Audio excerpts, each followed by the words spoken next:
Nice.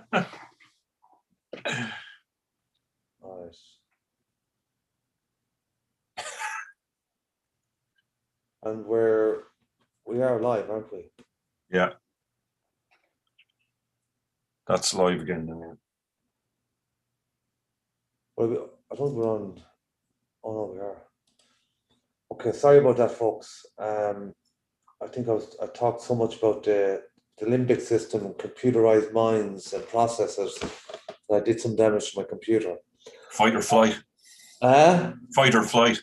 That was it. Okay, that was the story about the limbic system. I hope you missed most of it. But in essence, what I was trying to say, it's a way of how people are programmed for reality and their environment. So if you could have people with several different languages individually, and they come from that world, they come from that mentality. So that would be like their limbic system in many ways. And I suppose the frontal lobe is the part of the open mind. So when I talk about mentalities and stepping outside mentalities, that's the whole idea of it. Now I'm going to go into say travel culture, right? And again, I'm no expert on travel culture.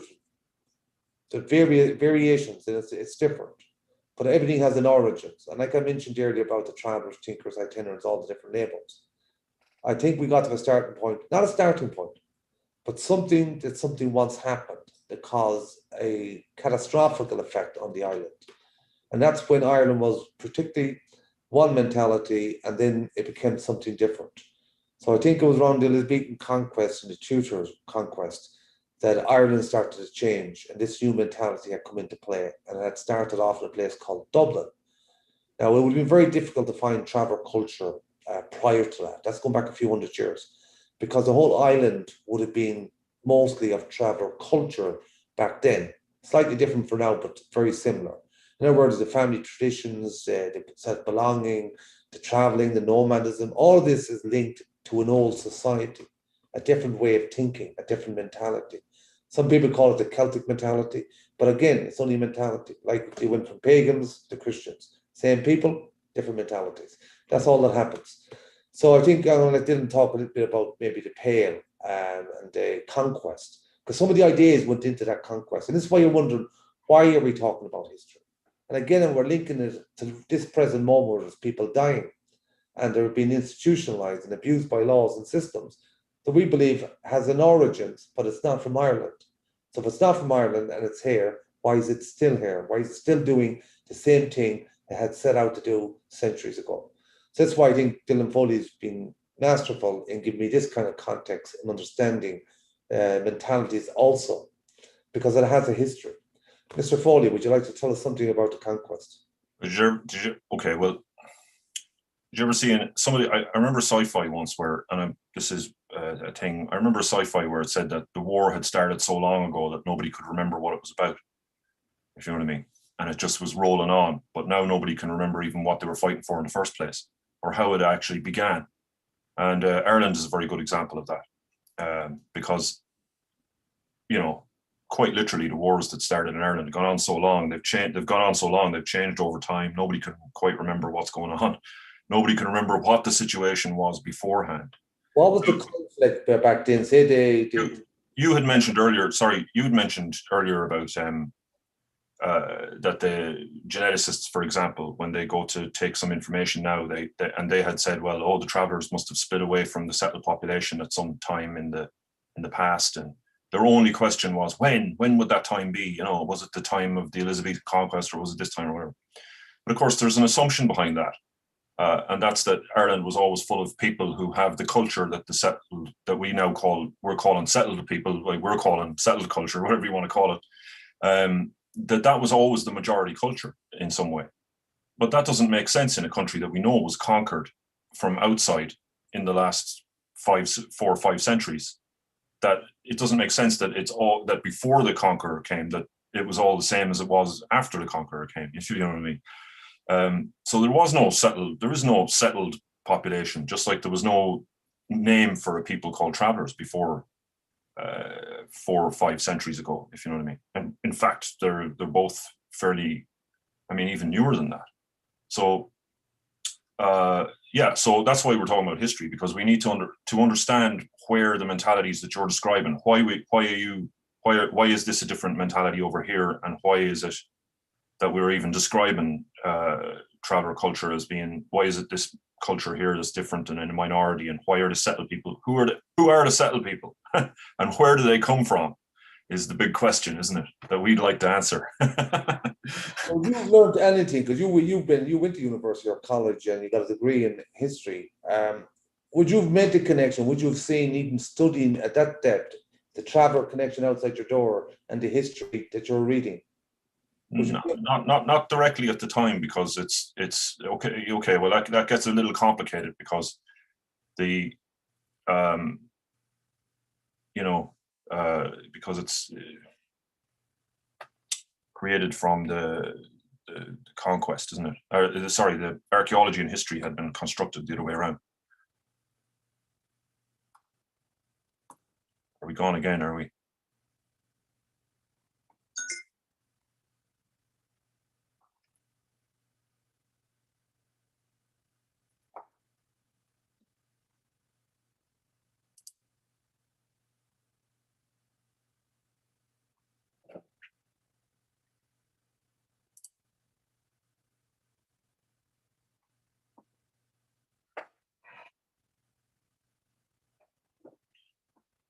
You were the host now, right? Well, I have no idea whether I'm on or not.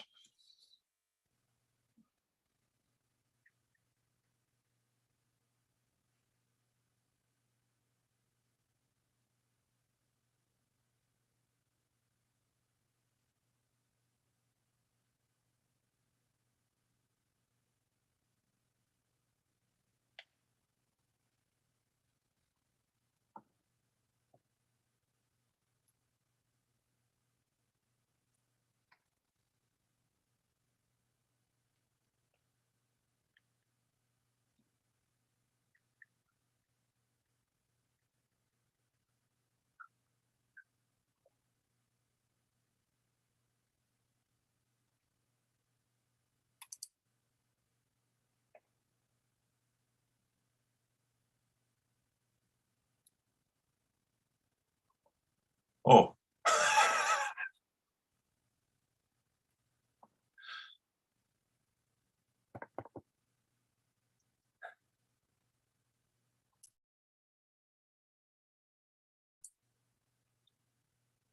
You're muted. Is that okay there now? Yeah. Folks, really very, very, very sorry about this. Our internet connection's gone for the limbic systems and so on and so forth. We'll try that again shortly. We'll go back into them. Sorry about this. I might go again. We'll try to do a better job next time around. The traveller culture and history has a belonging in Ireland for a very long time. And it goes back a very long, long, long way. There's a settled culture, set mentality that we believe came into existence during the conquest. That doesn't mean there wasn't settlers or there wasn't even people before that speaking English. If this particular focus where a lot of change came around the universities, around Dublin, and the landscape started to change pretty much from there as it was getting directed from London. So I think what I'm trying to say to travellers also is that we're not the people who are different. We're not the people who are the outsiders. Now, of course, we already know that. But I don't think the settled population themselves are aware of this. And it's not necessarily their fault or anyone's fault because it's gone on so long, so complicated, and so systematic that people are getting re-educated into the same system that once came here and colonized pretty much the whole island. So something to that effect, would it? Yeah, of course. There was Ireland had not, the towns in Ireland, you see, things had gone on so long in Ireland, it had little colonies in the towns that the Vikings had come and made in the 8th century AD. Rome had never come here and made cities. So from about the 800s onward, the Vikings came and they made some towns, trading ports, slave markets, that kind of thing. Limerick was one, Cork, Wexford, Dublin, towns like that. They had no foothold in the north, no foothold much in the west as such. So those areas remained pretty much completely under the Gaelic culture. But the towns clung on there in those areas around the trading ports, and the Irish kings would buy slaves and sell, buy gold, buy silk, whatever often. Now that was one thing. The Normans came, they took over those towns, but towns, the towns and the merchant economy and that kind of thing was not something that existed in the Irish mentality at that time. Not directly, if you know what I mean. It wasn't, because we had a completely different society, quite a different way of, we didn't live urban society. Collective, we lived in a different way, different units, collective clans and things like this. And land is held collectively, and that kind of thing. It's quite a different system. It doesn't use money in a direct manner anyway. And it's a lot of that is to do with the fact of very ancient history, to do with the fact that Rome had not conquered Ireland essentially, and it hadn't brought its culture to Ireland. It hadn't brought its technology and its central control of everything and all this kind of systems that had come out of that. So basically, those towns were there. Now, like they remained kind of foreign. They remained under. The Normans took them, and as England developed as a state, the towns remained English essentially for many centuries after that. And you only have to look at a city like Dublin that became an Irish city, but over time, but an Irish city that was under the English crown, and was right up until the 1600s. The Normans came to Ireland, partly conquered Ireland, took the towns and held on to the towns, but then they got rolled back again towards the east and the south.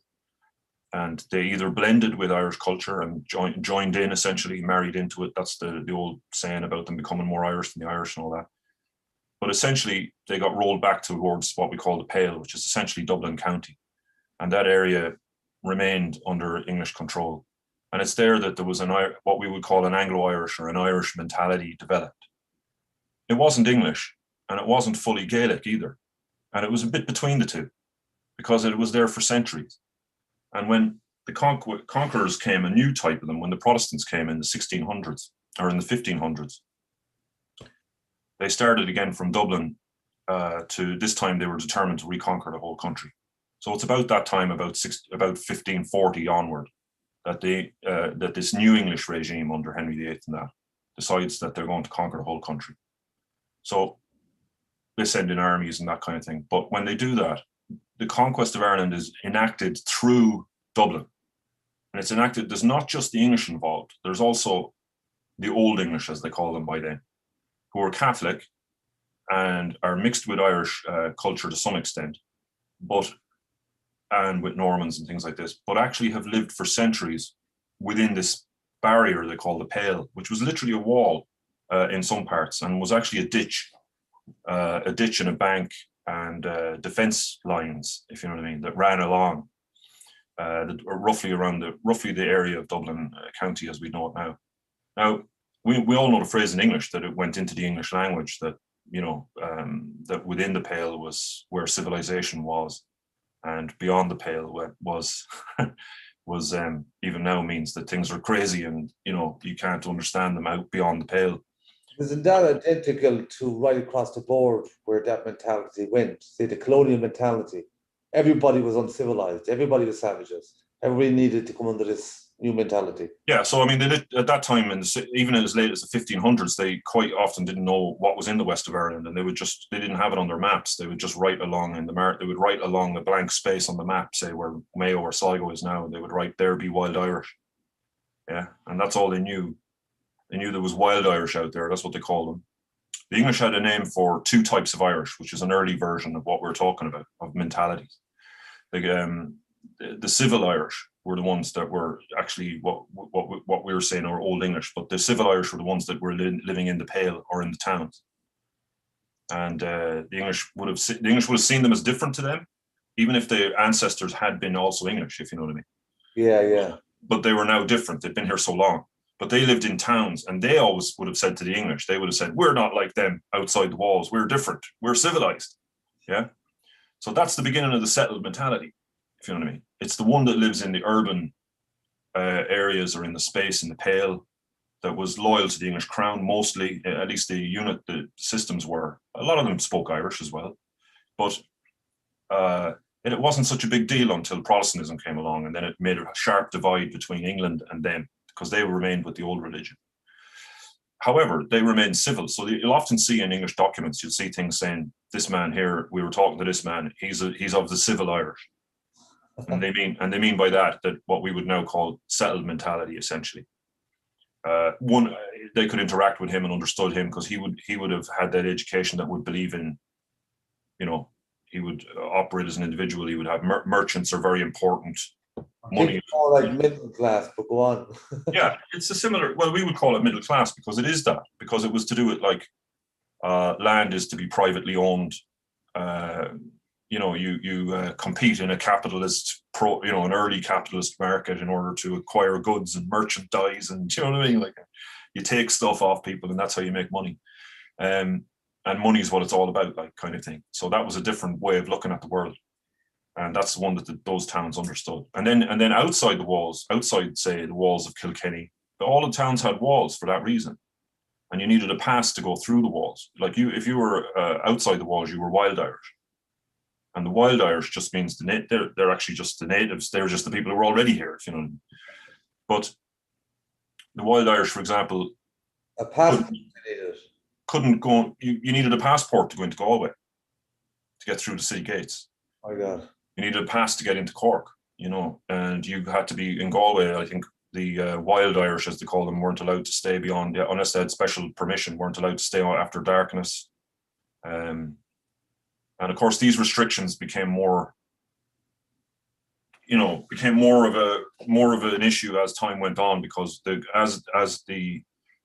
when the English we call it the Reconquest, when the English Protestant state decided to conquer the country in the 16th century, the first people they took out were actually the civil Irish, or their power structures, because they were Catholic, if you know what I mean. So they had a run of, they used to have their own operations in Dublin, and they had people like the Earls of Kildare, and there was other ones like this that were of that kind of culture, and they destroyed them. The shoe, what do they call them? The Shoegon Earl, the Earls of Desmond. These were all people that actually had created a blended culture between Norman and Irish over the centuries, and it had developed differently to in England. But the first thing that the English crown did was crush their one first, because they were supposed to be loyal, if you know what I mean. Yeah. So they called them rebels if they fought a war with them, which they often did at that time. They called them rebels. And that's the origin of rebel Irish, if you know what I mean, because they're rebel. Even go back that far, there was like discrimination against the natives. Yeah, so I'd say that they call them, now you have to, it's a small distinction, sounds like a small thing, but it's actually an important point here. The civil Irish, when they rebel, they're supposed to be loyal to the English crown, because they know their origin, you see. So they say when they fight a war with them, they call them rebels, because they're supposed to be loyal, if you see what I mean. But the Wild Irish, they had never been loyal, because they weren't anything to do with England, if you know what I mean. So when they fight them, they call them enemies. That's different. Enemies are just enemies, whereas rebels are the Old English or the civil Irish that should be loyal but aren't, if you know what I mean.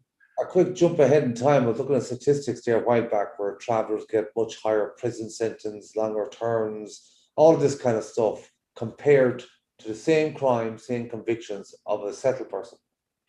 Yeah, so that will be connected in the sense that in the very early days of it, when enemies, the laws wouldn't even apply to those beyond the walls, if you know what I mean. So English laws would apply to the English colonies, but not to them outside, because the Wild Irish are literally beyond the pale again, if you know what I mean. So there's no English law out there in those early times, in the 1540s and that kind of time, So and that had been like that for centuries.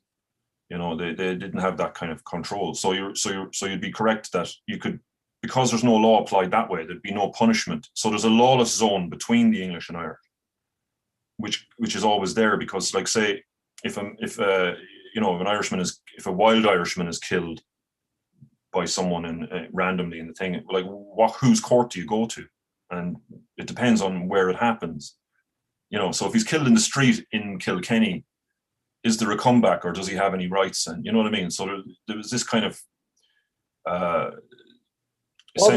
essentially what started to happen over that time was increasingly English law was applied across the country, but it was martial law.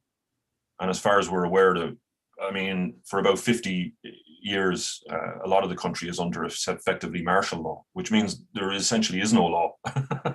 you know. And just reverse that, because it's not the Celtic tribes or native tribes didn't have a system. It was just a different system, was it? It's a very different system, and this is where it gets really interesting. Is that so? A good example would be the statute. They call them the Statutes of Kilkenny, where Kilkenny is what we call an English town, essentially. Well, it's a civil Irish town, would be the way to put it. Okay, full of English settlers that have been there a long, long time. So to the English, they're just Irish people, but they're running their own affairs there in Kilkenny, for example. Now, they issued these statutes that said a big list of things that these people were not supposed to do. They were not supposed to ride their horse in the Irish manner. They weren't supposed to wear their hair in the Irish manner. They weren't supposed to wear saffron like Irish people did. This is the saffron cloaks or shirts that Irish people wore, and the cloaks that Irish people wore. They weren't allowed to wear them. They weren't allowed to wear head dresses the way the Irish wore them. They weren't, anything essentially that Irish fashion or that showed that you were of the Gaelic culture. The bright colors that they were fond of, things like this, or the way, even like I said, the way that they dressed the horse, the way that they would ride the horse, the way that, all that kind of stuff. That was all barred. That was banned under these statutes. And they also were not allowed to go to Irish courts, which an awful lot of them did. A lot of them used to leave the cities, leave the English towns to go to Irish courts in the countryside on purpose, because they reckon they would get better decisions in Irish courts. The Brehon Law was regarded as very, it was quite a civil law. It was a civil law system, a very ancient one, and one that was very much based on achieving balance. And it was quite different in its history to where English common law had come from. Could you give me an example? English law had come from between Brehon Law and comparison. I think you were telling me something before about a guy who gets a tax fine or something, or well, the different concepts in it. So in English law, like there's a concept of being a criminal and all that, and it basically only has a concept of punishment. So you do something wrong, you get punished. Okay, but the Irish law had both had a balanced concept. So it didn't just punish people for doing wrong; it also rewarded them for doing right. So it tried to achieve a balance always in cases between what they did right and what they did wrong in any given situation. So it was a very sophisticated system that it tried to achieve a balance. So you could do some exactly a good example would be that I used to use would be if you lost something, if someone loses something if you find something like a wallet, for example, the English law has no, and you return it, you're a very good guy and you return it to the police station. There's no thing under the English law that says that anything has to be, you don't have to be rewarded or anything. That's just up to you. They just go, thanks, and that's it, see you. Maybe the person's good enough to give you something, fine, but there's no law about it. Well, it's a good way not to entice people to pretend you robbed it and then pretend to return it. Yeah, but if you take it and run, I mean, if you take it and you just take the thing and take the money, you just get punished. Like they're very much into the punishment, but they're not. There's no particular thing that says that anyone has to be rewarded for it. There was no give or take. It's either guilty or not guilty. Yeah. So you're either criminal or you're not criminal. Yeah. And if you're not criminal, they're not interested. But if you're criminal, then you have to be suppressed. Now that comes from English history itself, in which to do with the fact that they were conquered by Normans, and a lot of the law was based on punishing English people because they weren't Norman, essentially, right? So it's quite harsh in that regard. You know what I mean? So that's that law, and I could go into that, and it's very interesting, but it's very, very peculiar. But it's mainly to do with keeping English peasants down, if you know what I mean, because the Normans were their masters and they were making the law. So why does it pick out the discriminatory practices with the law today compared to how travellers get the much more discriminatory treatments as anyone else? It's a bit like that. Yeah, it is. Yeah. Well, just to finish that example, the Irish law with the wallet, for example, if you found a wallet, it not only said that you were good if you handed it in, it actually went into the details of how much your reward would be depending on where you found it, and depending on who saw you find it.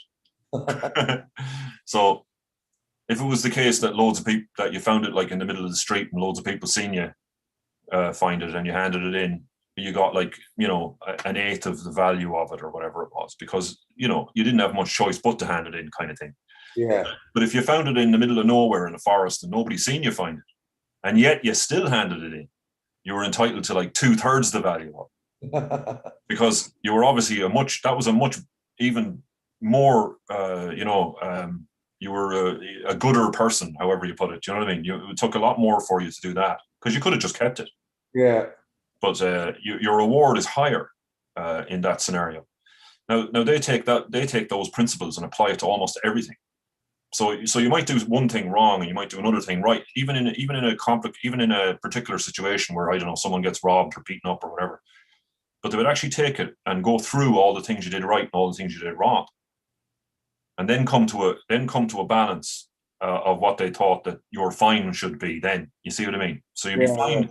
You could be fined for the things you did wrong, and you could be rewarded for the things you did right, and it would depend which one would add up to more, as to whether you were entitled to get money or to have to pay money.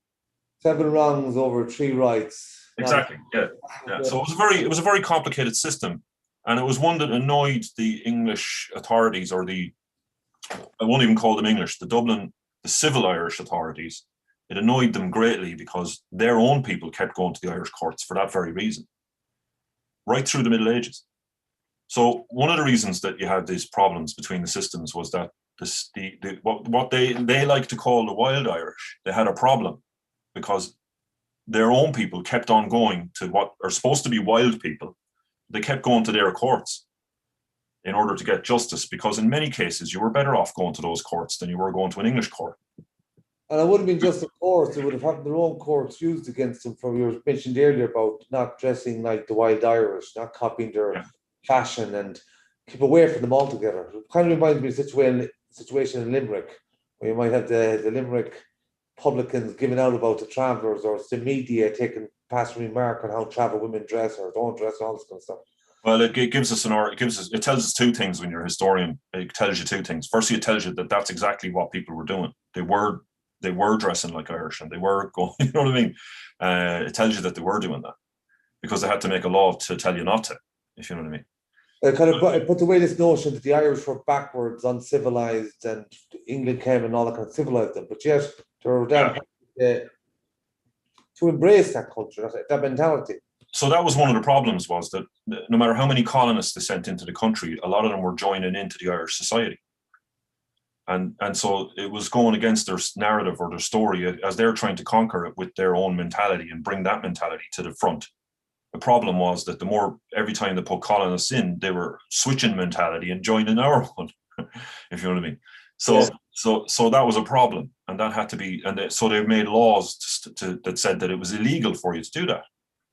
And then they started to use the criminal laws that they'd used against English poorer people in England. They started using them against people. So instead of the statute saying you can't do this and you can't do that, they left them on the books.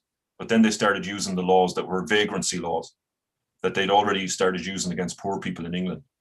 But now they started applying them in Ireland.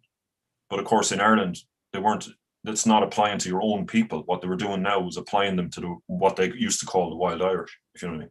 I remember now they're saying they're not enemies and they're not wild Irish, because they used to say that. But gradually what they tried to do is, and you can see it, the same policies were applied in the North even recently. They call it criminalization. And what they're trying to do is say, no, it's not because they're a different culture or a different mentality. That would give them some status. It's not that. It's that they're actually just vagrants. You see? Oh, yeah. So around them. Yeah. So in order to apply the law in that way, you would just push people off if you were to push them off, firstly you push them off their land, or win a battle or something in some area, or do a deal with them, and then somehow the law would mean that they no longer have the land or whatever. But once that's been done, then they would apply vagrancy laws to it, and they would say, well, you don't have a document that says you own that land. So under our law, that means you don't own it. That means you don't have that. So now you're on the road. So now you're a vagrant. So now we apply the vagrancy laws. It's illegal to be a vagrant, by the way. you know. No, Huh? So there was no win-win at all for the natives. It's a bit like No, so this gradually applied to more and more Irish people. So you had a choice that you could either join, you could either accept the system, accept the mentality as that system got expanded across the country from areas in Dublin mainly. Gradually, wars broke out and wars stopped, and then more wars started. People took to the hills, whatever. But other people had to give up. Other people were their clans were leaders were killed, things like this, or exiled, and they ended up just living outside. The English would build a fort. They would end up living there for protection. The English would say, "We'll protect you." The weaker people in the society, "We'll protect you. Here's some money. Go to the pub." Yeah. yeah. And then others who were the warriors in Irish society, and others were hunted down or deported or whatever.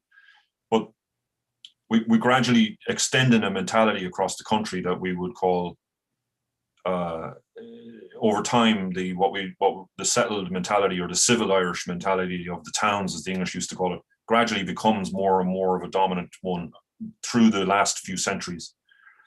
But even up until the time of the famine, for example. 2002, I go back to say 2002, they brought out the Traveller Trespass Act. Yeah. Laney's Act, whatever they called it. And basically it was to criminalise travellers no matter where they moved.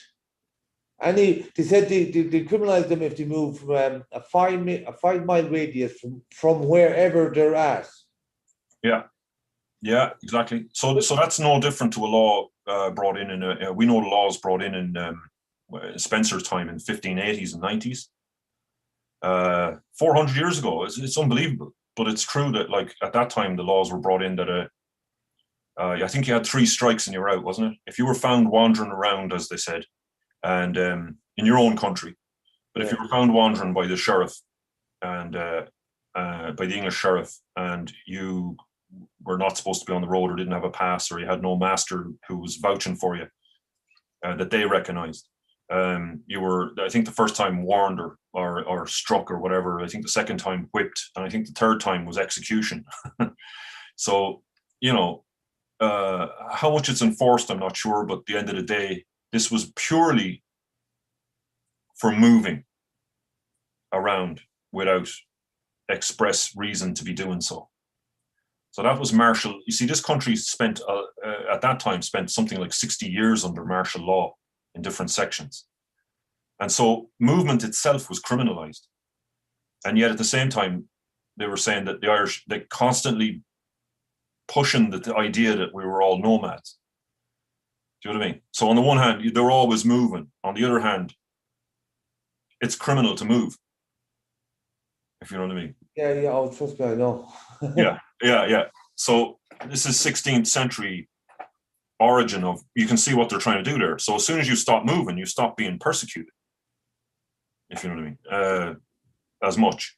But then it's the case of like, you're going to split you from your other people and then say that you have to, here's a few copper coins. If you go to our shop, you can exchange them for turnips and beer or whatever. You know what I mean? So, yeah. But now that's the beginning of them breaking you down breaking your society, which was planned, as you know, breaking the society down into what we would call what we now would understand to be the settled society or the settled community. So all Irish people went through, in varying degrees depending on their origins, all Irish people went through different levels of persecution or trauma and various things like that. After generation, yeah. Which actually goes to your brain thing you were talking about. They used to think that trauma wasn't carried on, and or that it was just your experiences from when you were young. Oh, Jesus, sorry. That it wasn't. How do you put it? Didn't go from generation to generation, but we now know from in genetics and that actually it does, and that it can be even things that happened to your ancestors can affect how what your experiences are now, and how prone you are to trauma and that. And in that sense, the whole Irish population has different levels of things to deal with. But I'll just give you a quick example. Yeah, sorry, go on.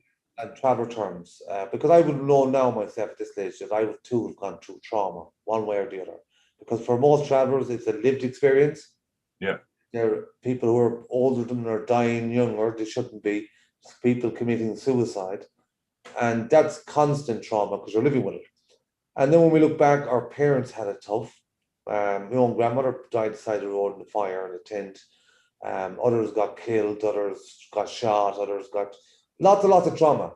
And we'll go back before that, we're kind of before 1922, so we're back into the English era of occupation, where more traumas were happening. The famine happened. Then we know that there's been conquest when these start setting out to break down the cultures in the first place. It's kind of like that's where the culture or the traumatization almost started. To this point, I would say. Yeah, well, like as you said to me once, the pressure in that sense, it never really ended. So people imagine that after 1922 or 1923, when we so-called independence comes along, that that somehow that's going to magically end. But it doesn't, because by that stage, it's, as I said about the wars being forgotten.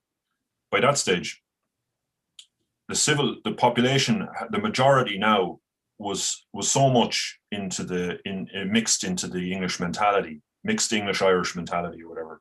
And the system had been built so thoroughly that had been built so thoroughly across the country that they no longer remembered why they were, in a sense, no longer remembered why they were fighting to be independent in the first place. It had all started out fighting from a Gaelic mentality to hold on to those old laws we talked about and hold on to that way of life and hold on to those things. At that point in 1916, because James Condy seemed to have quite a liking for the old Celtic ways. And again, it's not about bringing back. Yes, it's not about going back. It's almost using the positives of old history. Yeah. In 1922, that didn't come to pass, but there was an indication, there was an understanding there that there was something missing at that point, or something needed to be brought back in to make it Irish. That's it. Well, the rebellion, they knew there was no point in. The only reason to have a revolt was that it had come out of the Celtic Revival, and the Celtic Revival was a thing that had understood that because of the nature of the conquest here was very much colonial, very a lot of violence involved and a lot of resistance, and therefore the mentality had not been. It was neither English nor Irish, and that a lot of people were traumatized, and that the country would never. The Celtic Revival said that the country would never really be right until it was kind of. It could either be a satellite of England, a sideline of England, or it could have it stand on its own feet in the world. And it would never stand on its own feet unless it drew on its own culture, essentially. And to do that, it needed to get the Celtic culture, as we call it, or the Gaelic culture, out from under its. It had become at that stage, people were ashamed of it. People were trying to get rid of it. They were getting rid of the language. They were the famine had hit them so hard that the Gaelic culture now was associated with defeat and poverty, and a lot of people, even with their own children, were ashamed if they were heard speaking Irish. They were ashamed themselves at that stage. And of course, some people in the country realized that this was a disaster if they were to lose all of this. So it's the shame part. They're making them ashamed to be Irish, ashamed in some way that they must have inherited this famine because they're backward ways and wouldn't English people told them in the first place. That's not different what the settled people are doing to travellers today. Well, right up till the famine, most people in Ireland, a lot of people in Ireland, most of them had not. It was still a majority, I think, Irish speaking until about 1830s. Most of them were still on the land in the big families, and most of them, and as we say, like travellers it was hard to discern who travellers were amongst them, if you know what I mean. And I'm sure there were still populations that were, separate in some ways, but they were amongst the community where the mentality wasn't so obviously different. And to the English, it was like this was just massive Irish people. There was millions of them on the land.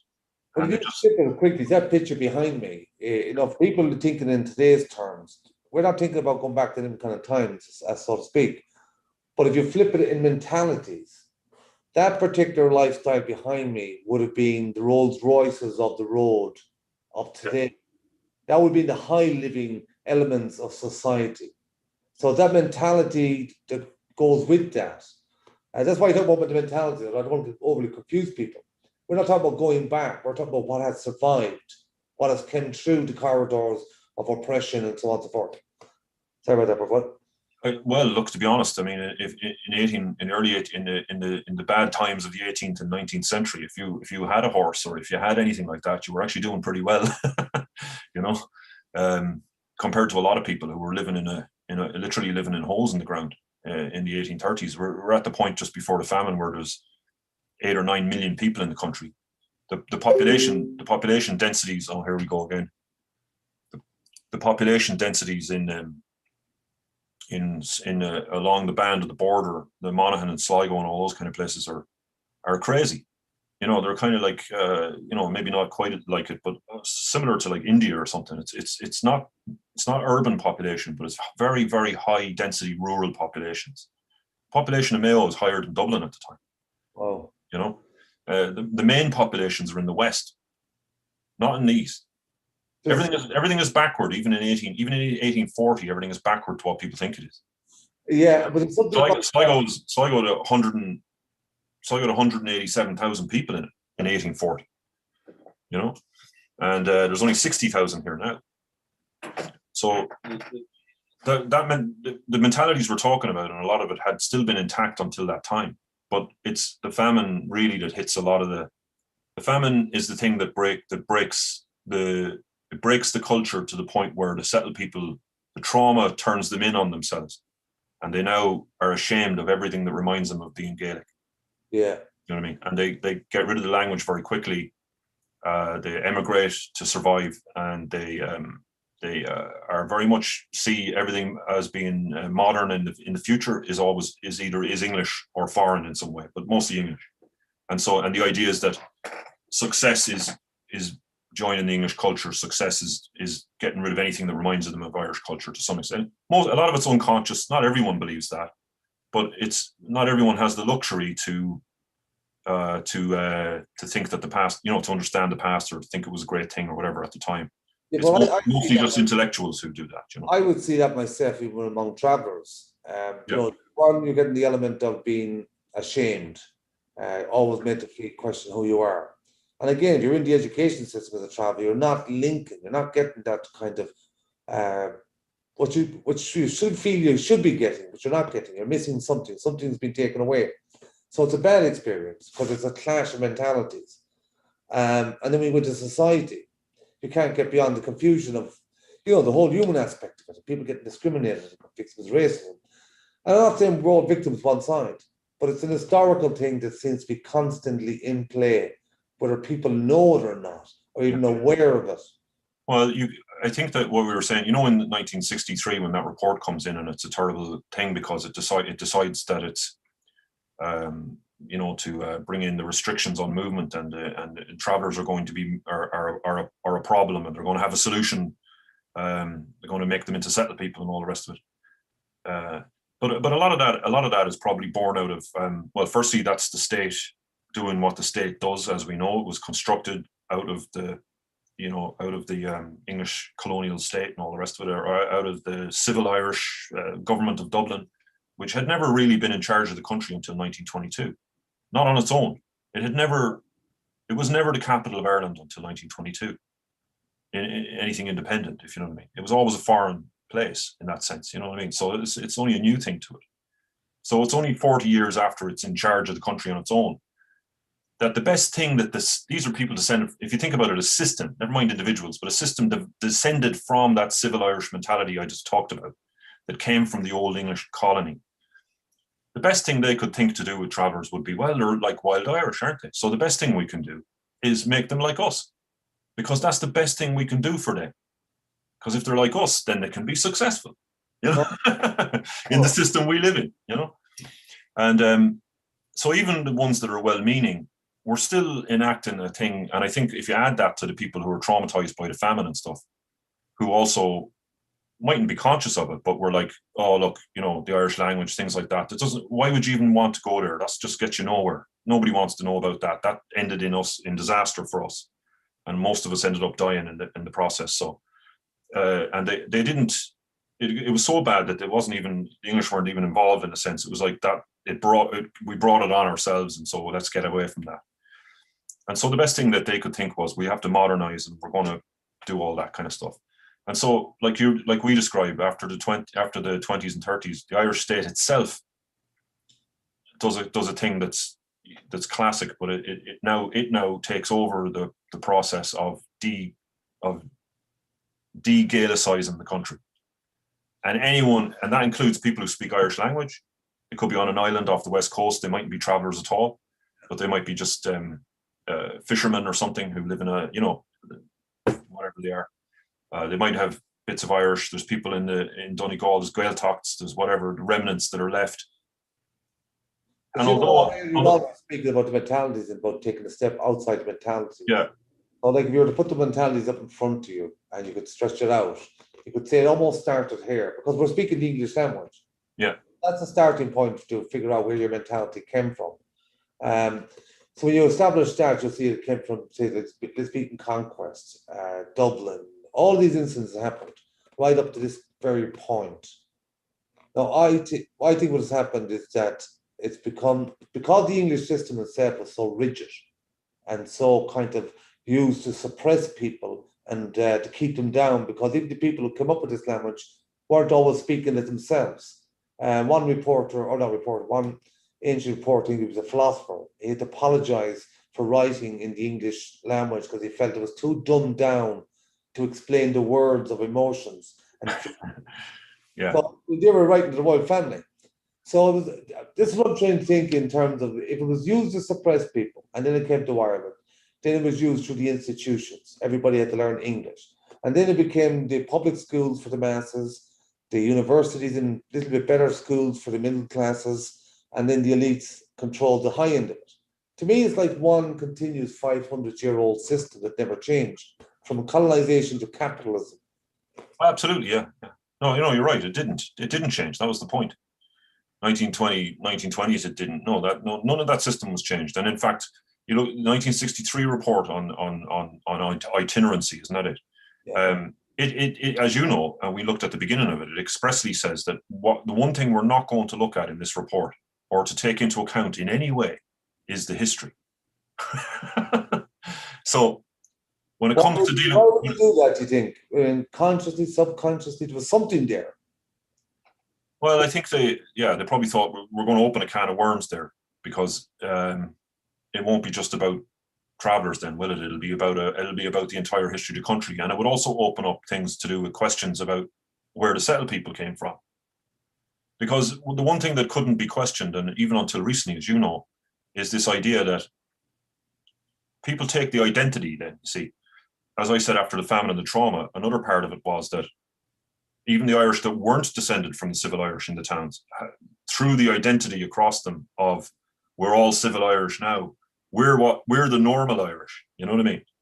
So if you're outside that, then you're not normal anymore, if you know what I mean. If you think about it, it makes sense in the sense that like travelers have to be, like you described at the beginning of like in your own country, that people are saying, well, why don't you go back to your own country?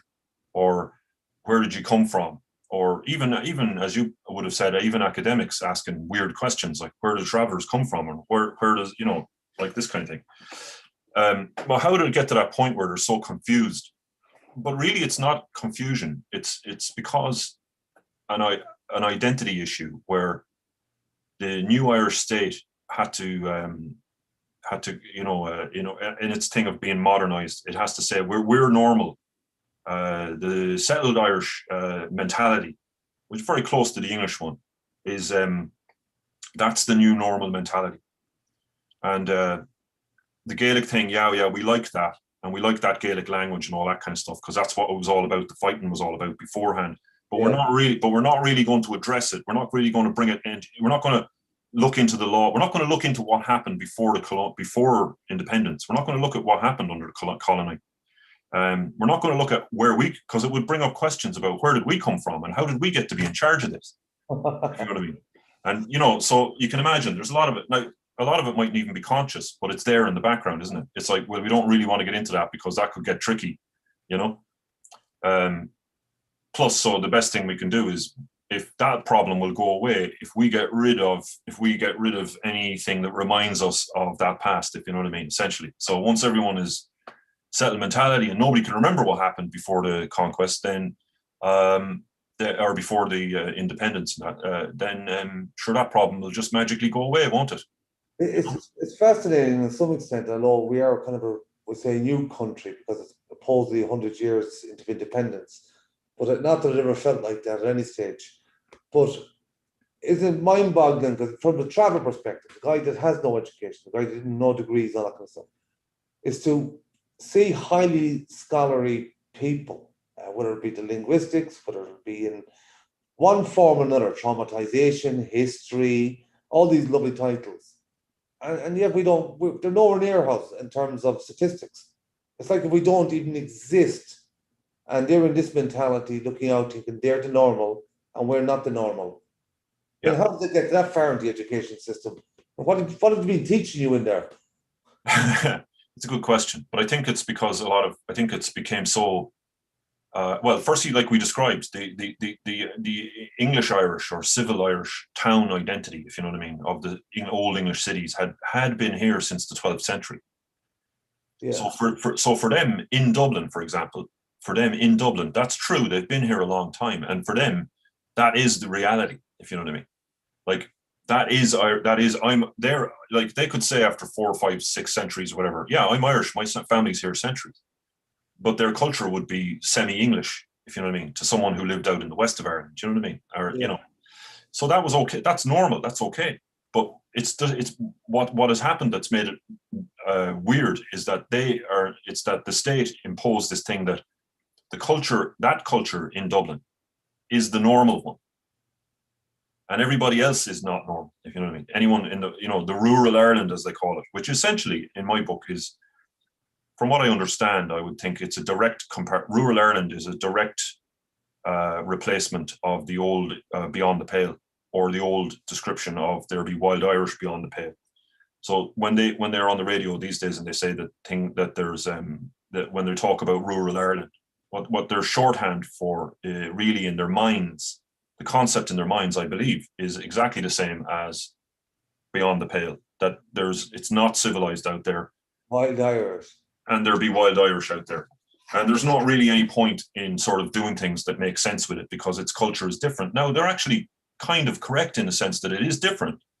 Yeah. But the reason that nothing is making sense, of course, is that we have not, as a country, as you said, we're new enough, but we haven't gone into addressing all of that history properly. We haven't gone into sort of like, okay, never mind asking travelers where they come from. We can deal with that on one side. But we can also say, like, hang on, where did all these other people come from? You know?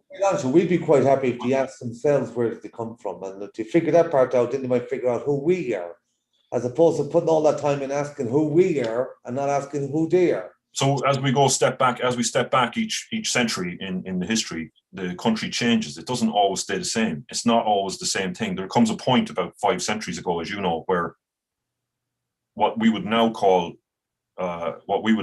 traveller mentality or mentalities of that nature in the country are the majority in the country. And there's this terribly put upon little minority that are always complaining, writing letters to England saying that they're not being treated fairly, who we would now call settled people, if you know what I mean.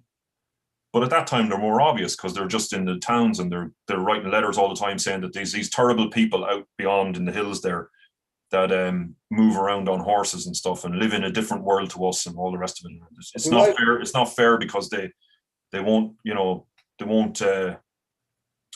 the things we want them to with markets or whatever. You know what I mean? They won't let us take the land, and Yeah, this is why for me it kind of changes over time. Won't let me chop the trees down and make money out of them. You know what I mean? So it became much colour. I think myself based on things like Noam Chomsky, who talks about the English language. And it's a system language and a trade language.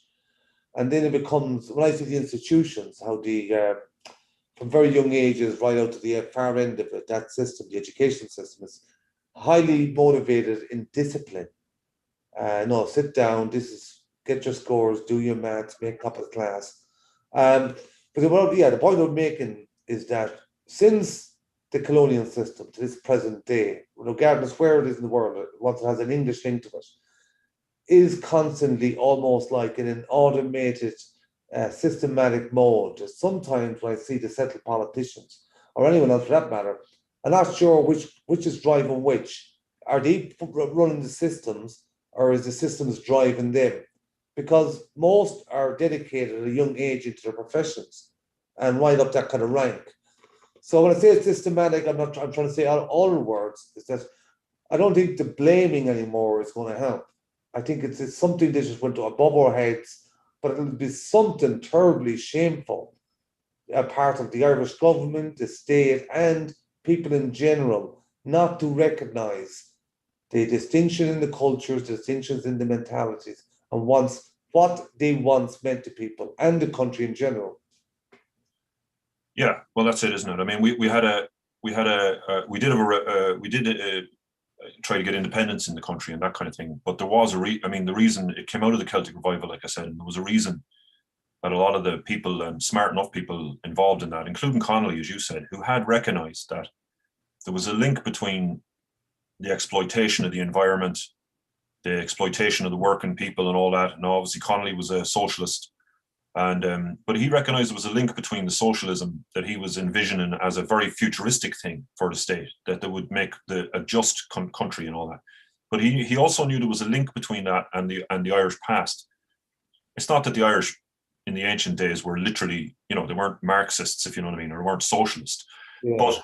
But the society was one that was organized in ways that would be recognizably different to an exploitative empire society, because Rome had never been here.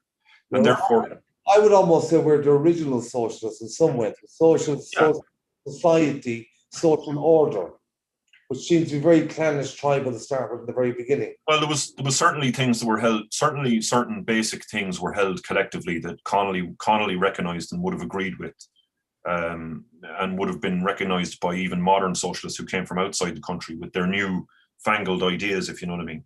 But it had never had a chance in Ireland to develop organically, because it had been destroyed again on purpose, as we talked about. So it never really had a chance to kind of grow normally, if you know what I mean.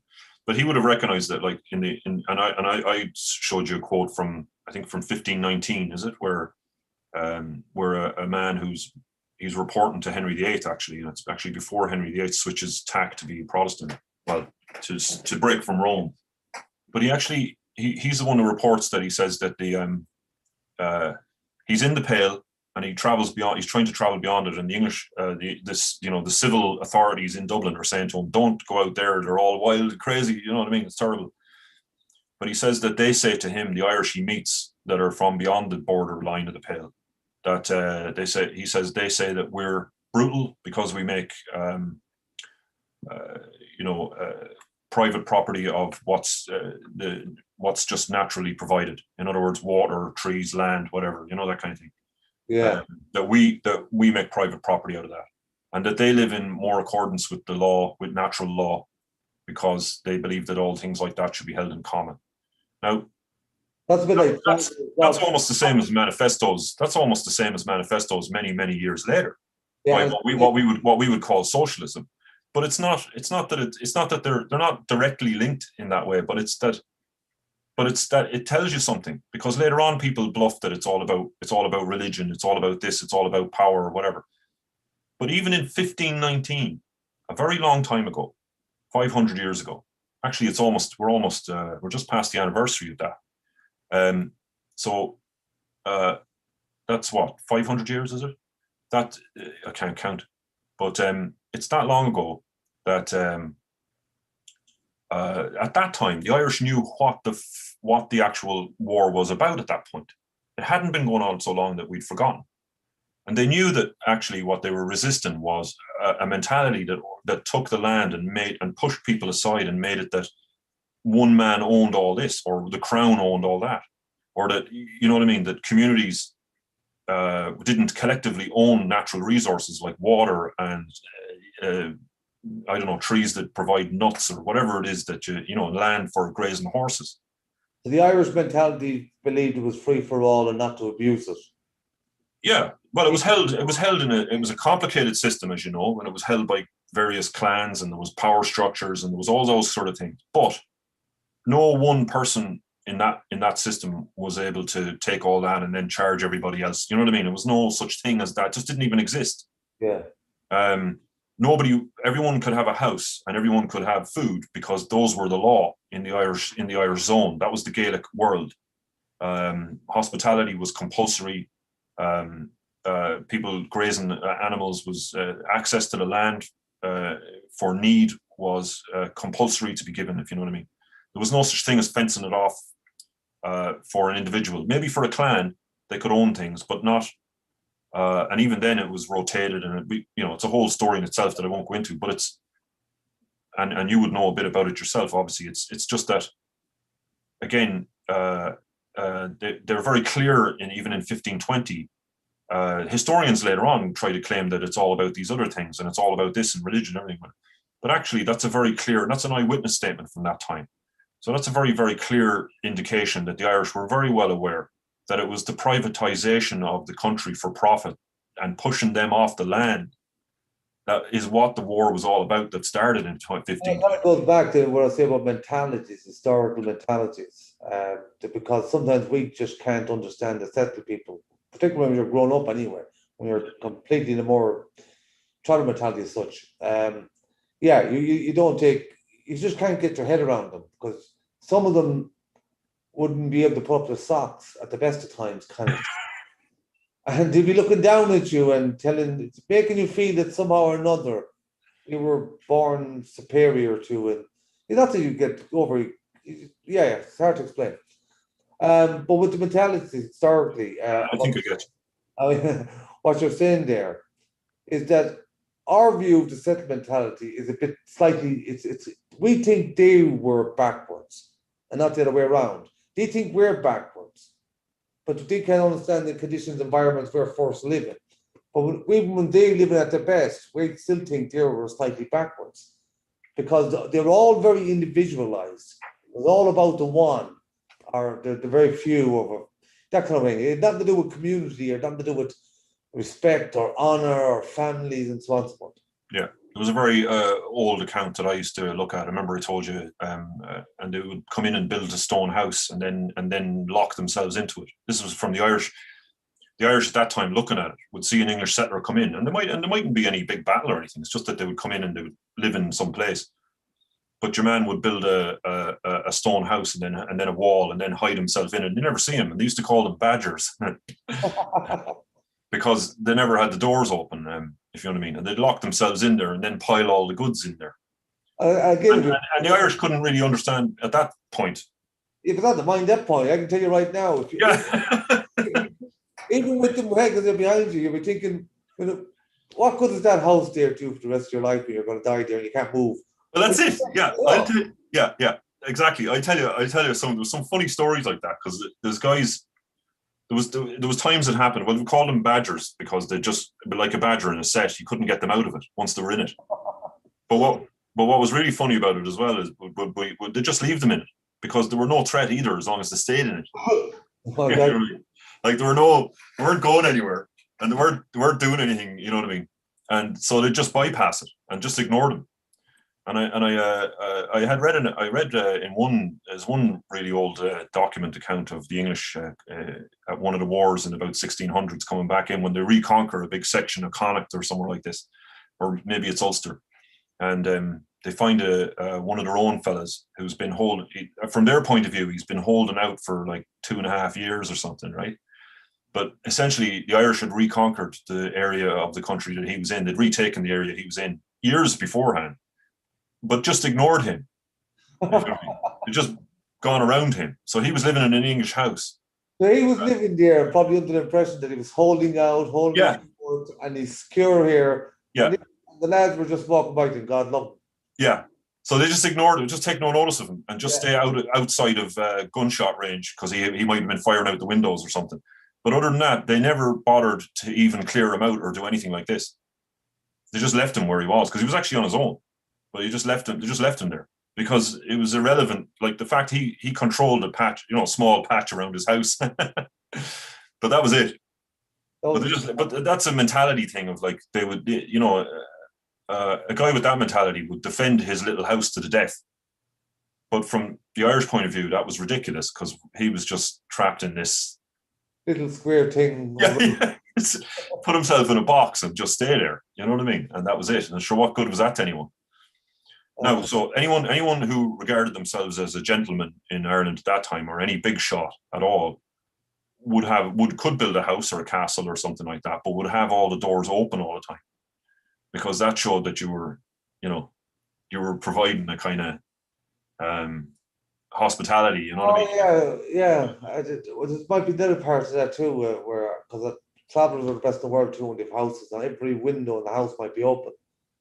And it's not because it's one, it's healthy, but it's also to show that you live healthy, that you're not a person living in the house with all the windows closed the whole time.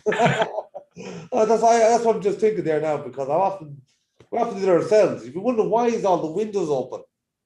Well, it could be. Yeah, that's a good question. I hadn't thought of that one. That's a good point. I suppose, yeah. I think there's a lot of crowd. I think we better finish up now because we're on a bit. But I think let's get more used to this and more used to conversations and engaging with people. I think hopefully is that I can think of all the million billion things that's going on with travels right here at the moment.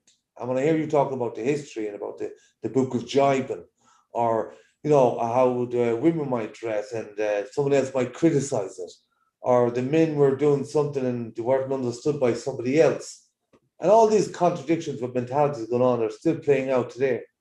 I suppose why I say it's important because it's quite obvious from where I come from, but I think it's good for people like yourself that have gone study this kind of stuff and can back up the versions you know, because you can only know what you know more than I can.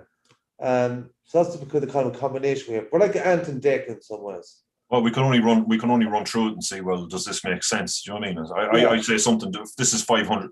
In any country, things change. You know what I mean? No matter who you are, even a country that wasn't invaded, things would change. If you know what I mean. So 500 years ago is a long time. So you're saying, well, here's how they thought back then. You know, does this ring a bell?